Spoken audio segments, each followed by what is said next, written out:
Good afternoon, everyone. We will start in a couple of minutes. Happy to see all of you joining today. Hope your Tuesday is going well and you're about to roll into half our week is gone just about.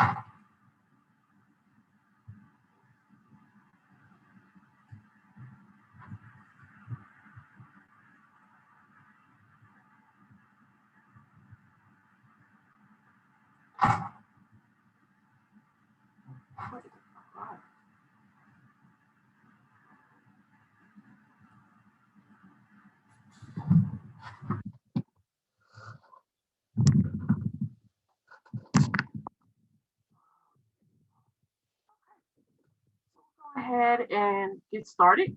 And as you know, today is a little bit different from our typical situation, but we'll go ahead and roll into this.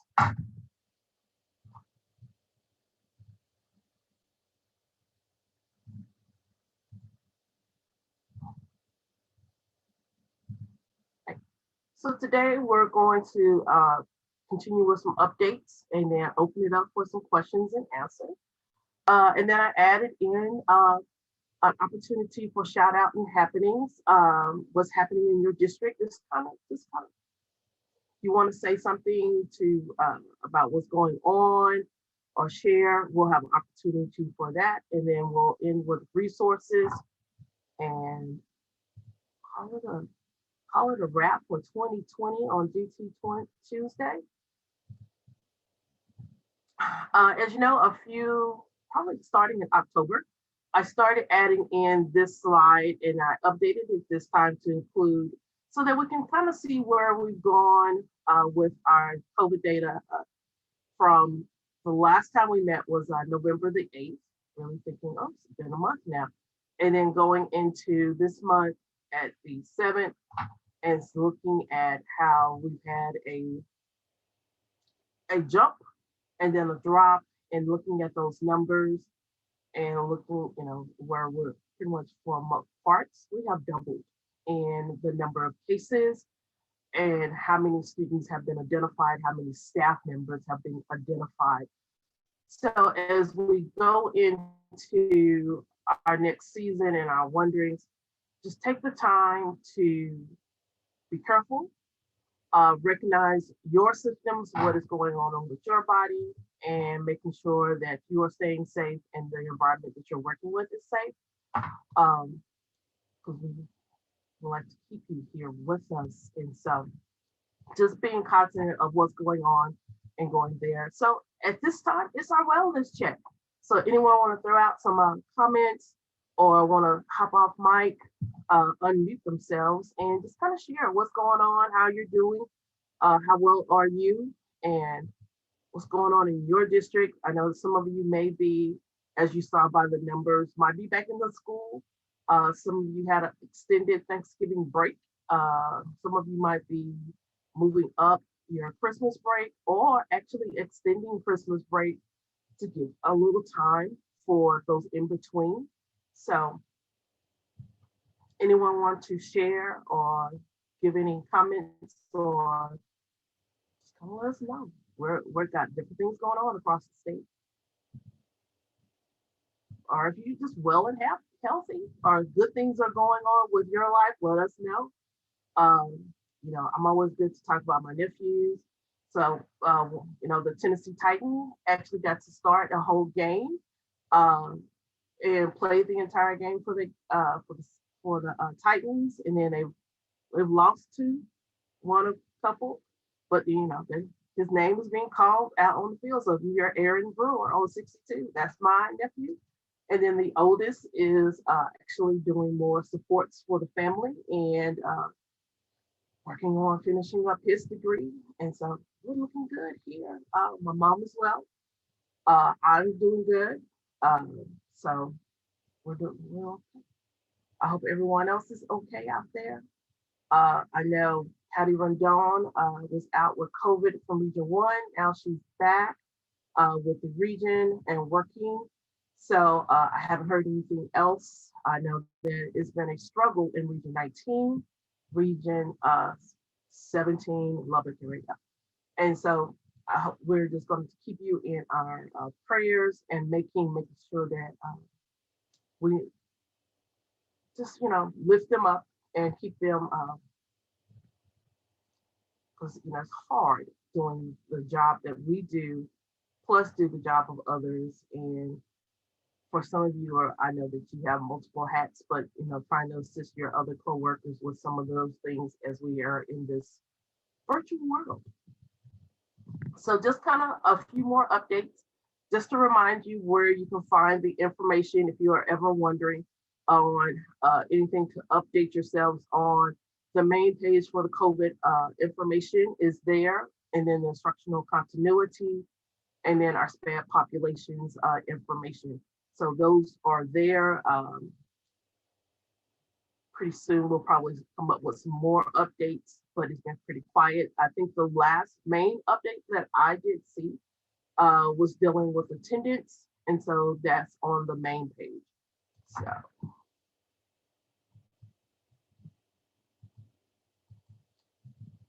So the next thing is for spring 21 of our Duty Tuesdays, changed up the little process. Is more of a registration piece for you.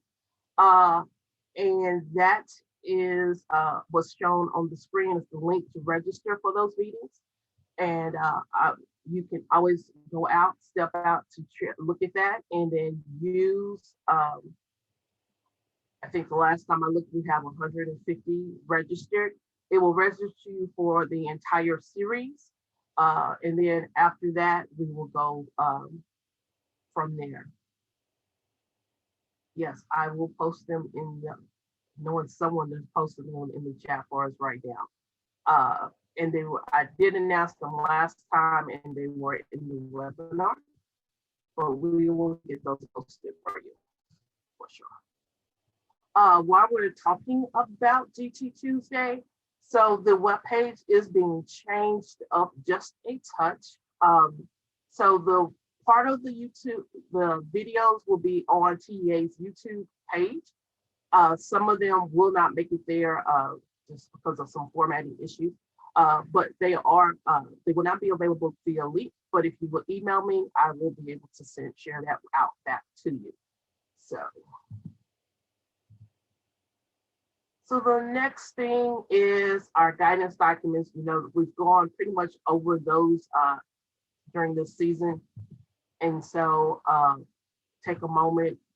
If you have further questions, let me know, but they are there still for your perusal and for your use and for your guidance.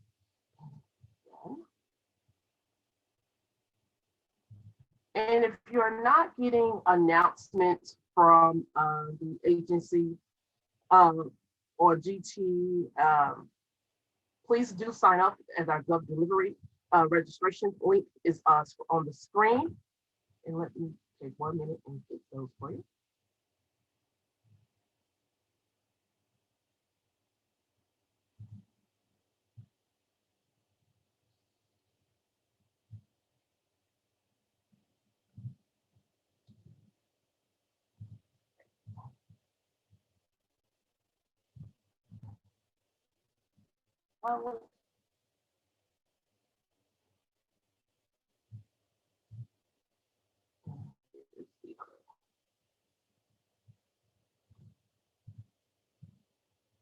And a couple of others I would recommend that you sign up for as you are in their registry.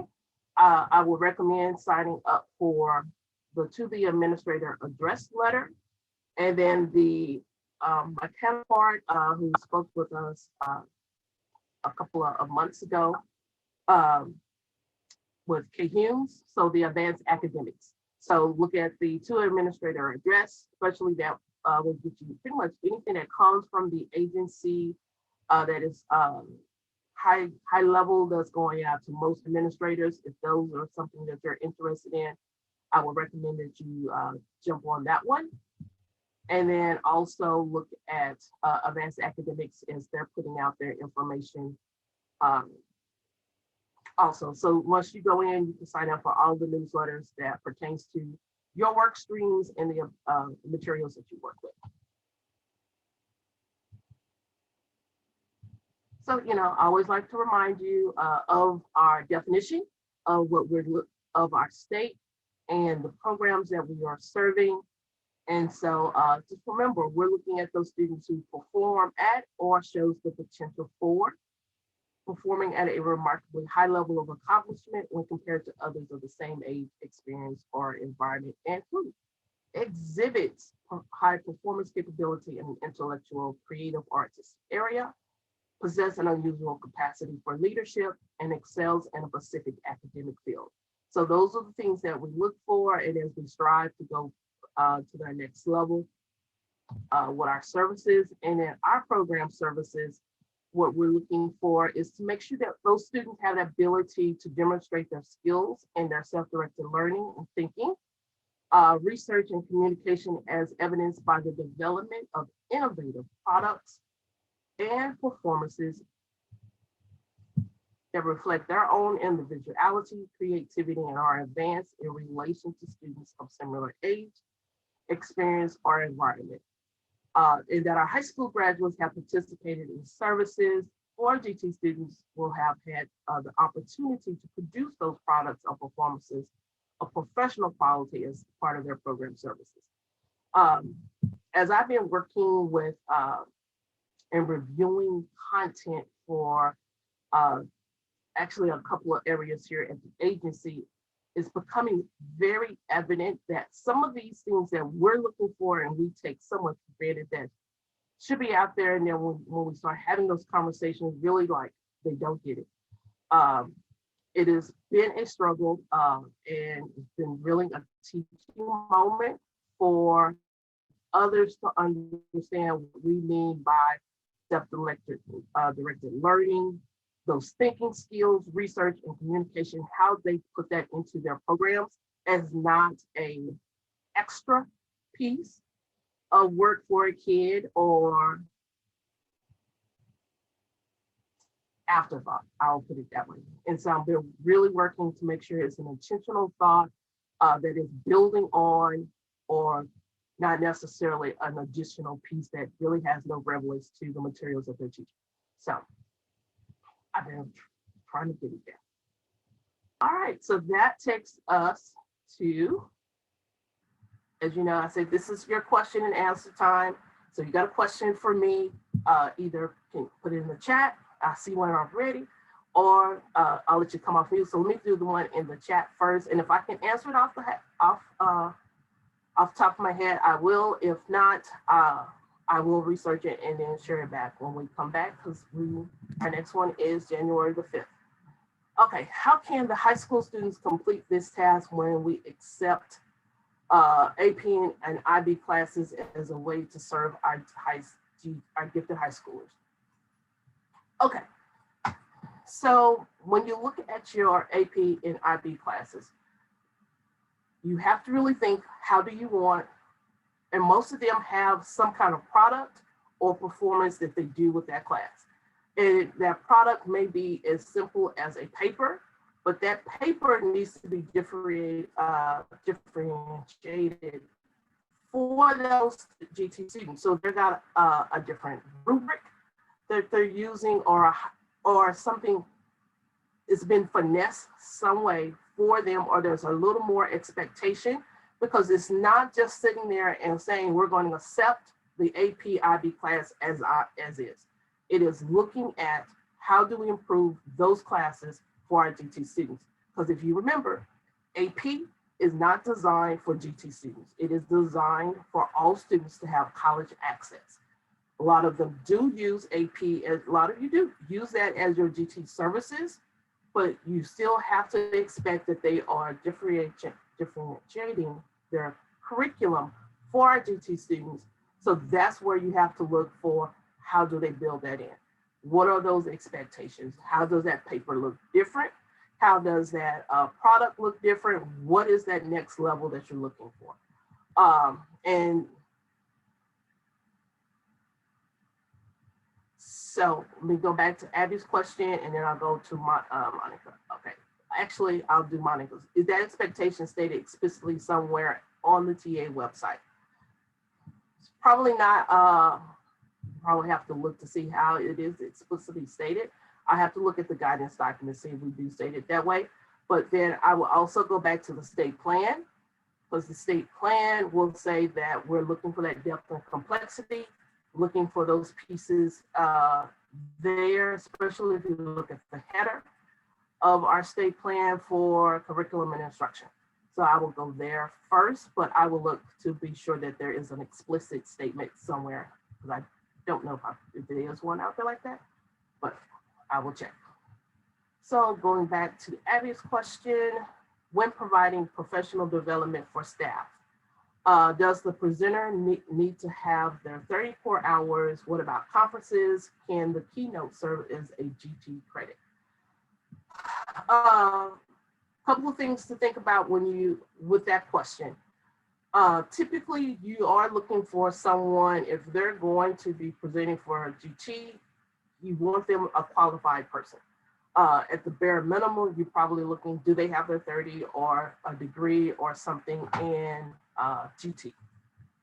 So they should be an expert somewhere into that process. And then going from there, are we looking at, it depends on the conference. Some conferences, yes, some conferences, no. Those conferences that are specifically designed for our GT audience, I would say yes. Some of those conferences that are not designed for our GT conferences, but they have a GT strand or something, that's going to take a little bit more investigation for your realm and to look at, and still remember, this is still local district decision. So you probably, as you look at your materials, to start defining what you're looking for in those outside conferences, in those outside courses that you have no true control over.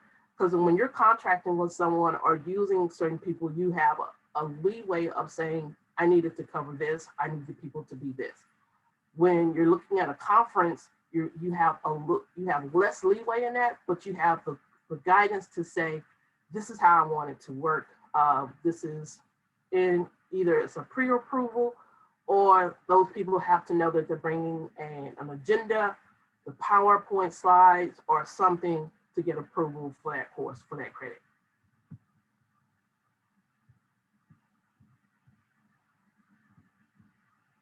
Okay, I see that one, yes. All right.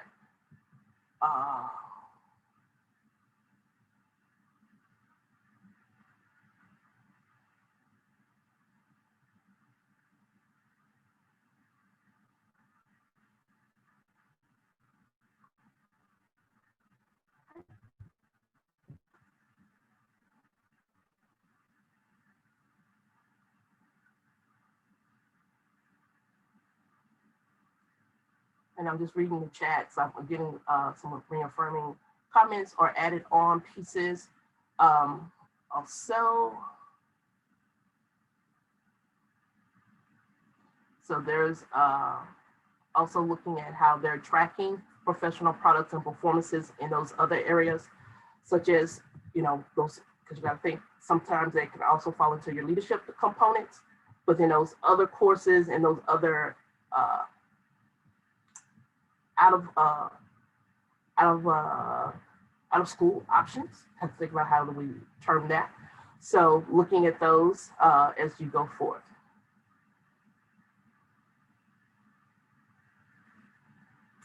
Yeah.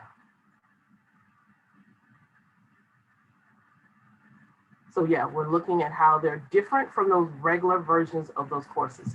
So, and you really have to think about what are you offering as a district and what is the best interest of your students. And you would know within your district what is looking at your own curriculum, what is best, how you would do that. All right. Anyone want to throw out a question? Anything else? What ifs, wonderings? Um, so Michelle Swain is also added into the chat. There is a new GT, a Gifted Coordinators Network. I think she had a specialist one in there, and it's seeking proposals for the 2021 convention. So if you want to either be a reviewer of proposals or make a proposal, a lot of you are doing great things out there. It's always a great opportunity to share, to step out. I think next year it will be in Denver, Colorado. So let's go to the mountains. Miss Florida this time, but it was a good conference.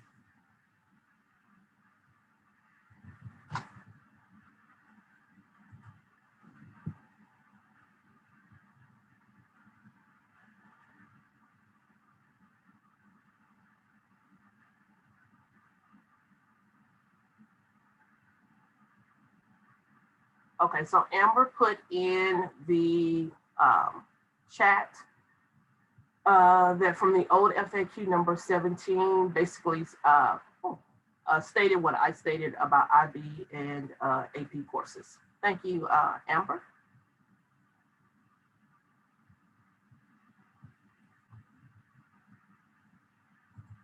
No questions, no wonderings.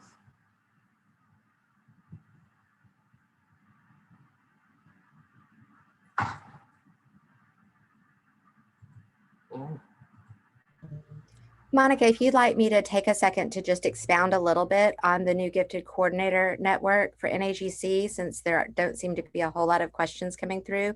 And I know that a lot of the folks that are on here today are coordinators or directors. This is something that just was approved this fall from NAGC. And so they are ramping everything up. They've just named the network chair and the program chair. And so the effort now is to try to get people who, the way NAGC works is that they get reviewers who, once proposals come in, those reviewers review those proposals and score them. And those are the sessions that get on the conference schedule. And so they're going to be releasing the submission for proposals soon. But in advance of that, they do need reviewers. And since Texas is full of such wonderful, knowledgeable coordinators and directors, it'd be awesome if several of you could click that link and submit your name as someone interested in reviewing. I'm not positive. I think you may have to be a member of NAGC, but I'm sure it'll tell you as you go into there. But then also, we're going to be sharing information going forward about how to submit your name to be a part of that coordinators network as well. So just wanted to throw that out there, hot off the presses. So excited for the opportunity for us to have a forum, kind of like the TAGT Leadership Division. It's a similar piece, but it's a place that gifted coordinators are going to have to network, to collaborate, to support each other, to engage in professional development together, professional learning together, not just at the annual conference, but throughout the year. So if you want to know more about that, just let me know.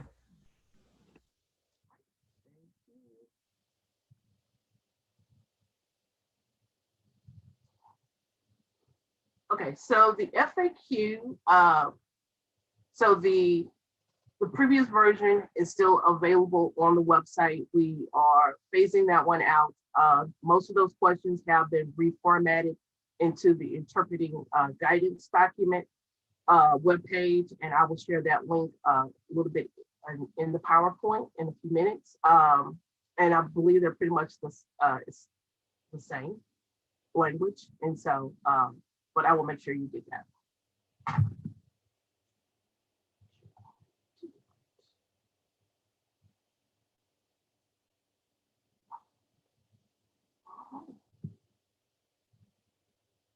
I'm going to move. There's no other further questions. I'd rather give you time back and then other than sit here and waste time. Uh, give you that. So a couple of questions have come up about the reading academies. And so I did get a point of clarification on reading academies. And as you know, HB3 made that a requirement. I think it was HB3. One of the requirements for those who are working with specifically K3 students, either, so if you do work with K3 students in small group settings, it is an expectation that you are participate in the reading academies. So that pretty much runs the gamut of anyone working with any kind of reading instruction or reading or ability to work with a small group of K3. I'm not sure when they'll move to 4 or 5, but just be aware that that is out there. So, you know, I get emails from everyone, and so I just wanted to share a student concern about gifted and talented programming, and basically the name and how and her feelings. So part of this I'm sharing is I want you to be aware that we need to really be careful on how we respond to our students, and then how we are sharing the skills and the abilities and what are we doing in those program services. And then also how we're making sure that we keep our students' self-esteem built as we go forward. I'll get to your question in a minute, Jennifer. So as you see, she's a set of triplets. 2 were identified early on, and then she was identified in 3rd grade. So, and as we know, all students do, is we always have to remember all students are different. All students do not qualify at the same time. And it does mean that they have to be identified. And so when you're looking at those services and making sure, we just really need to make sure that our parents understand and those students understand. The main questions come up with identification, either initial placement or with our transfer students. So just be aware, and I'm looking at.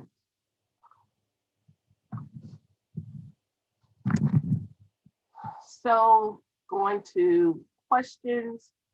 So will the reading academies count for our GT update? As a reviewer of the reading academies, I would say no. The reading academies will not give you enough strategies or anything to really support our GT students in these services.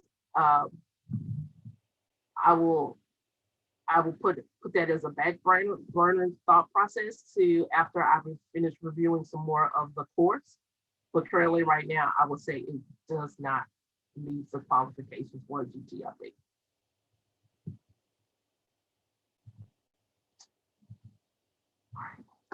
So if there is anyone in the group that would like to share something out that's going on in your district, in your area, if there's an ESC want to share what your some potential training opportunities, feel free to share out. All right, we have Gifted 20 was marvelous. So marvelous. Okay. Anyone? And you can come off mic for this. This is your time. Any little celebrations going on, things that have gone well that you tried out.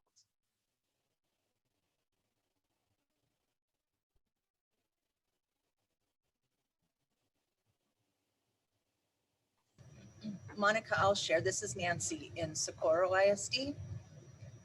Let me start my camera for you. How you doing? Okay, I put my camera on so people can see me. I am all right. I'm all right. All right. I guess I just wanted to share that we, because, pardon me, our Adventures in Learning, which is where our kids would spend a lot of their time, is no longer in business here in El Paso. And so my coordinators were really looking for what are we going to do with our students that's going to take the place of that competition and that mind exercise that they really got out of that competition. So we hooked up with New Minds, and they are running a 2-week program for us virtually called Santa Runs on Steam. And our kids log in every day. And they have a different activity, a different thinking activity to go along with Santa. I'm still waiting for the one where we decide how many calories he is consuming in one night, because I'm interested in that. I want to know. I'm hoping that's coming up in the next couple of days. And then Friday, we're going to have basically it's a virtual assembly where the kids will come together. They're going to share some of their ideas. They're going to have a challenge. And it's really been quite affordable. We have over 500 kids that registered for it. And so it was only like $13 a kid, which I think is a great number. And our kids are just really enjoying it. I tried to post some things on Twitter from what the kids are doing so that people can see it, but I highly recommend the New Minds program. And we're going to do one in the spring again with them, like I said, to take the place of what we would do with Adventures in Learning. So very happy with what we've gotten from them. Thank you. Anyone else?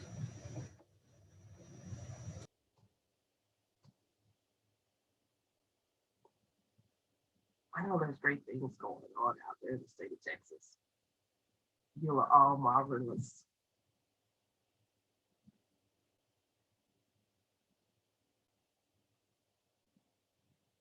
Is everybody tired?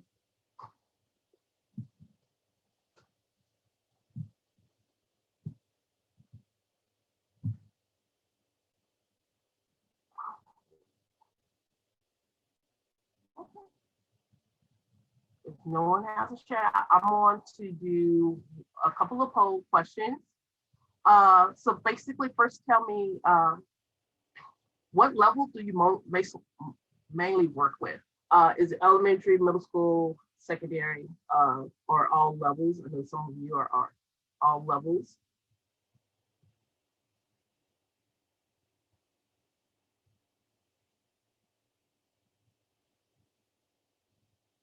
And from our last poll, from our last session, basically everyone wants more secondary information, and then also some how to work with other populations, and then equity, and there was one more. And we always want to hear more about identification. All right, so I am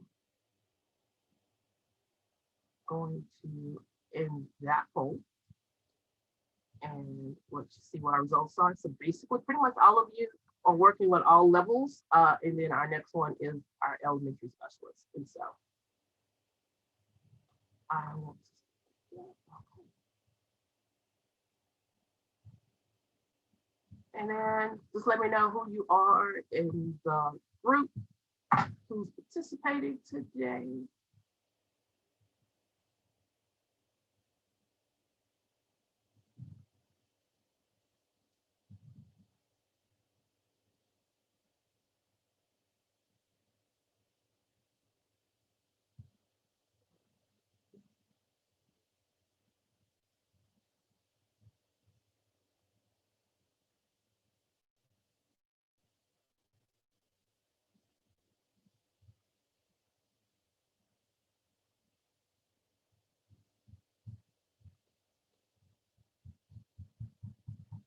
All right, so thank you. I'm going to, so majority of you are our GT coordinators. So thank you for taking the time or making the time in your day to visit with me. And so I just want to remind you that the early, for our advanced primary readers, the reading strategies document is there. There are some inventories, checklists to look at the diagnostics for our pre-K, kinder, and first and second graders, how to look at those students, and then how to look, improve their skills. And then this is the other document, our GT Tuesdays. This page will be is under construction, revamping, so it'll be easier to find the links, easier to find the information. And as I said, the video recordings will now be available on the TEA YouTube page, and then those that are not available you can email me for, and I will share those out with you.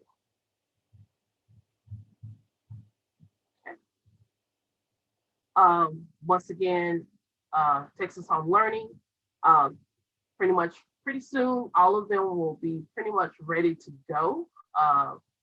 The last one came on contract, which was the social studies, actually the humanities curriculum for students. So if you ever have an opportunity or wanting to know what they're making available, obviously check the website out, look at the different vendors, look at the products that they're providing, and look at the resources that they're using. As we go forward, we're really working to strive to improve the materials that they're providing for all special populations. And so to improve those services, especially their home fronting documents also. Project Restore is totally live and available. All courses are available. You can get CPEU credits for this with the videos. They're 25, 30 minutes if you are using a facilitation guide with that. So you take transcripts, get the CPUs. It does count for Senate Bill 11, brief and trauma informing requirements. So if you're looking, if your district's looking for something, that is another option to use.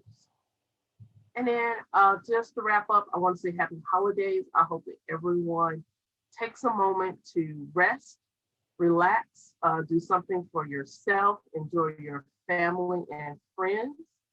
Have a great new year as we go into this next step. As we come back, our next UT Tuesday will be on the 5th once we start back for the year. And then we'll be just rolling on, getting some other things up and running and looking at how we can improve our services and then how I can improve what I'm doing for you. So if there's something that you are needing or wanting that you don't see out there, please let me know. That is something we can work on building out or improving our communication or whatsoever as we move to the next level. And here's my contact information. If you need to reach out to me, pretty much everyone knows how to reach me. I need you to change that number. I'm gonna put in the chat if you need to call the line that will actually get to me directly while we're in this teleworking environment. So if there are no more questions or wonderings, I want to say thank you. It's been great working with you, ladies and gentlemen, over the year. DT Tuesday has gone to probably about 20 now. So thank you. And there's nothing else. Have a good day. Have a good week. Have a great break. And I used to tell my people, don't take anything home. Leave that bag at the office because it's just taking it to the car. You know, that's extra stress. So just leave it at home and leave it at the office. All right. Bye, everyone.